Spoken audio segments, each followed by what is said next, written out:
ilustrator, pengusaha juga yang kemarin viral, salah satu kontennya viral banget.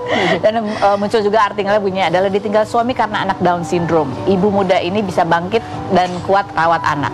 Ya, ini coba kita lihat konten yang kemarin rame ya. Kontennya seperti ini, dia bilang dia merating komentar-komentar orang terhadap kamu yang memiliki anak dengan Down syndrome. Ini katanya kamu sebenarnya udah lama membagikan tentang kamu sebagai ibu dengan anak Down syndrome. Iya udah dari tahun 2022. 2022 bikin konten iseng anak kayak anak sama ibu sama anak aja, joget-joget TikTok lah, makanya kayak gitu-gitu aja. Terus yang ini ceritanya apa di balik postingan ini? Kalau ini tuh aku juga nggak tahu ya, kaget kan. Maksudnya tiba-tiba jadi rame gini tuh nggak diniatin, nggak terkonsep kan. Pokoknya tiba-tiba rame kayak gini. Sebenarnya aku ikut tren red aja. Dan ini beritanya emang sebenarnya banyak yang dilebih-lebihin gitu, Kak.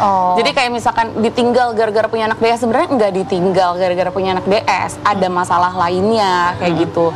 Cuma karena emang mungkin ya namanya sosial media ya, supaya makin rame, dibikin tagline itu yang jadi orang tuh bikin rame kayak gitu. Ya, yang kamu tulis adalah ini ya, ini rate orang-orang tentang anak Down syndromeku. Dari pas hamil udah feeling kayaknya ini ada yang nggak beres deh. Ini komentar orang. Enggak, ini aku sendiri kamu ya. Ini ya salah satunya, pas anak lahir langsung kena kata-kata maut. Anggap aja ini karma ibunya. Jadi dikasih anak kayak gini gitu ya. Ini rate-nya segitu. Anak-anak lain udah pada bisa jalan umur setahun, ini kok masih belum sih? Ini rate-nya 9 dari 10. B aja oleh, berarti you yang nggak paham kalau DS itu perkembangannya lebih lambat. Ini jawaban aku. Jadi kayak tren red kan lagi ada tuh di TikTok kan waktu itu kan. Oh, ini ada lagi nih komentarnya. Cobain deh di Rukia anaknya, anak 1000 wajah gini biasanya anak jin. Ada yang komentar seperti itu. Karena kan mereka punya karakteristik tersendiri kan. Terus juga mereka tuh mirip-mirip. Jadi kata nenek aku nih zaman dulu, ini ibunya maaf ya kayak ditidurin sama jin, coba di Rukia deh pasti sembuh kayak gitu. Banyak yang saran gitu. Nah, ini yang jadi artikel adalah komentar dari pernah kamu dapat dari bapaknya pernah bilang apa sih? Aku nyesel deh menikah kalau tahu akan punya anak yang Down syndrome, kayak capek gitu ya. Tapi itu real, komentar itu pernah terlontar. Real, pernah terlontar ke aku.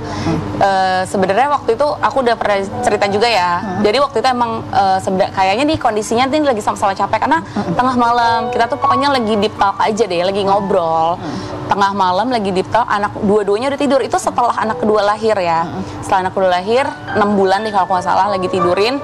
Tiba-tiba pas udah duduk dia terus kayak tahu gitu kalau misalkan nikah dan punya anak kayak gini nih, karena kan Fatih lari-larian terus kan, kita capek, mendingan gak usah nikah sama punya anak deh kayak gitu. Jadi kan aku nggak tahu menyesali atau bahasanya aja yang menyesali gitu. Ya, karena itu menjadi salah satu bagian dari suka dukanya memiliki anak dengan Down syndrome ya. Karena selain ada Down syndrome, kondisi kesehatannya pun memang juga kemarin ada sakit jantung bawaan PJB. Iya. Oke. Dan sebagainya dan itu harus bolak-balik rumah sakit. Harus. Karena kalau enggak kasihan si anak kan. Maksudnya dari bayi itu maksudnya emang udah ada obatnya, terus udah pengobatan juga, dan itu emang harus kita orang tuanya yang ngelakuin, kalau enggak siapa lagi kan. Ya sekarang ya kamu dengan ini viral, kemudian artikelnya bunyinya kayak gitu, gara-gara punya anak Down syndrome kamu ditinggal. Itu kan sebenarnya nggak benar seperti itu ya. Ada rasa khawatir nggak nanti bapaknya marah gitu? Enggak sih, karena menurut aku dia di luar sana ngomongin aku tuh parah banget kan. Jadi kayak aku pikir ya khawatir mungkin lebih kayak kok ada anak kedua, tiba-tiba komen-komen yang kayak gitu, katanya ditinggal, kok ada anak kedua. Nah aku lebih kayak pengen lurusin sih Kak, kayak enggak, sebenarnya nggak kayak gitu, nggak ditinggal, kita berpisah karena kesepakatan bareng aja kayak gitu. Ya karena nggak cocok lah satu sama lain, sama ada masalah lainnya. Dan ini kelahiran anak kedua itu memang juga di dalam pernikahan itu ya, memang adik kandungnya dari Fatih. Dan memang itu dokter yang menyarankan waktu itu ya, untuk dideketin jaraknya ya. Iya, jarak kelahiran anak pertama sama anak kedua dideketin supaya berkembangnya itu barengan kayak gitu, saling contoh mencontoh. Jadi bisa saling jadi lebih cepat lah perkembangan Fatih gitu ya. Nah ini dengan kamu sering juga membagikan beberapa konten tentang bagaimana membesarkan anak dengan Down syndrome gitu ya. Ada nggak sih yang kamu rasain feedback yang baik? Kalau ini kan feedback yang nggak enak ya gitu ya. Ada banget. Aku jadi punya keluarga baru yang maksudnya yang sama-sama kita itu satu nasib ya, ibaratnya kita sama-sama punya anak Down syndrome, punya sahabat-sahabat baru, terus juga sharing. Pokoknya aku ngerasa aku punya dunia baru yang saling support banget gitu. Mungkin kalau aku dikasih anak reguler dua-duanya, mungkin aku nggak sebanyak ini keluarga baruku. Tapi karena alhamdulillah ini dikasih yang memang di Indonesia sendiri itu jarang ya, maksudnya kasus Down syndrome ini, maksudnya nggak banyak ya, karena kan 1 Bandung 1000 kelahirannya. Jadi aku ngerasa, oh punya keluarga baru nih yang saling support. Gitu. Ya, ini beberapa konten yang kamu bagikan gitu ya. Karena anak ini juga aktif juga ya. Iya, aktif banget. Aktif banget. Aktif banget. Aktif banget. Dan nanti kita akan kembali lagi setelah berikut ini. Tetap di Rumpi Hipnosis.